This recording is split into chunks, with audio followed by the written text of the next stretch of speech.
The Multnomah County Auditor's Office conducted a performance audit of Multnomah County Animal Services. This segment is part of our video report. You can find other segments of our report by visiting our website. We found that Animal Services needs to significantly improve shelter operations to protect animal health and safety. In this segment, we will talk about animal housing because appropriate housing helps support animal health. We use the Association of Shelter Veterinarians Guidelines for Standards of Care in Animal Shelters to assess housing. First, we will look at housing for dogs. We found that dogs could eat and rest away from where they use the bathroom, which the shelter guidelines advise.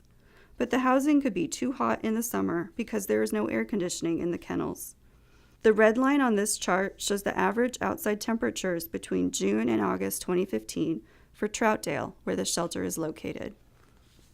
Each month, the average temperature was well above the 80-degree interior temperature that the American Veterinary Medical Association recommends. Fans were used in the kennel walkways, which can help people feel cooler because fans evaporate sweat from our skin.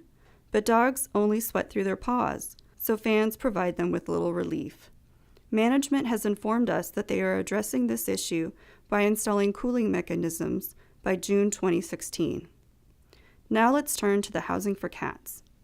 One of the most common housing problems in animal shelters is cat housing that is too small, and so it was not surprising that we found this problem at the Animal Services shelter. When cat housing is too small, like the space shown here, there is not enough room for cats to eat and sleep away from their litter boxes. As a result, they tend not to eat enough and experience more stress, which can lead to medical and behavioral issues. The shelter care guidelines advise that shelters should provide each cat with 30 cubic feet of space or more. The shelter's limited space would make it difficult to meet this standard. We found that many cat enclosures at the shelter were about 8 cubic feet each. The guidelines also advise that shelters can improve cat housing by using enclosures that are double-sided or compartmentalized. The shelter recently purchased a number of enclosures that meet this guideline by providing separate litter box areas. This is a positive step.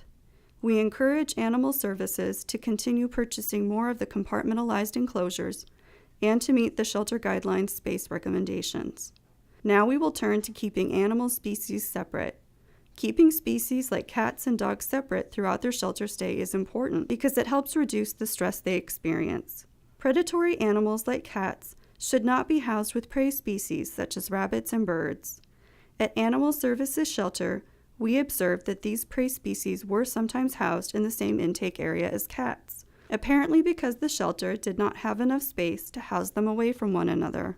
During our observations, the shelter was not full, but at times in the past, the shelter has been full and had to turn away animals brought in by animal control officers.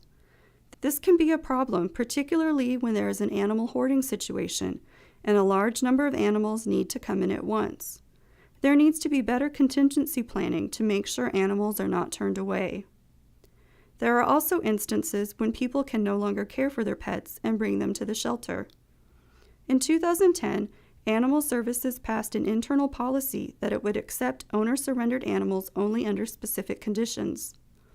As a result, Animal Services has put animals on a wait list when there was room at the shelter. This practice appeared to conflict with the county code, which states that Animal Services needs to receive, care for, and safely confine any animal delivered to them. The practice also seemed at odds with how Animal Services markets itself, which is as the county's only open-door shelter, the only shelter in the county that does not turn away animals. When space is available at the shelter, Animal Services should not turn animals away. And when space is an issue, contingency housing could help the shelter address its legal obligation. The shelter facility plays a part in the housing issues we identified. We did not focus our audit on the facility because it appeared well known that it is beyond its years of useful service. But our focus on animal health and safety obligates us to note that the shelter presents serious safety concerns. During our audit, we alerted risk management, and that office conducted a shelter visit and issued a safety site visit report. We recommend that Animal Services take a number of housing-related steps to better protect animal health and safety. As soon as possible, remediate the health and safety issues that risk management identified in its safety site visit report.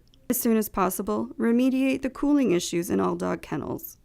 Continue to improve housing for individual cats by compartmentalizing housing and increasing each housing unit's space. Provide for separation of animal species throughout each animal's shelter stay. And establish contingency housing to ensure that the shelter can accept all animals brought to it by county residents and field services animal control officers. Thank you for viewing this segment. You can find other segments of our report by visiting our website.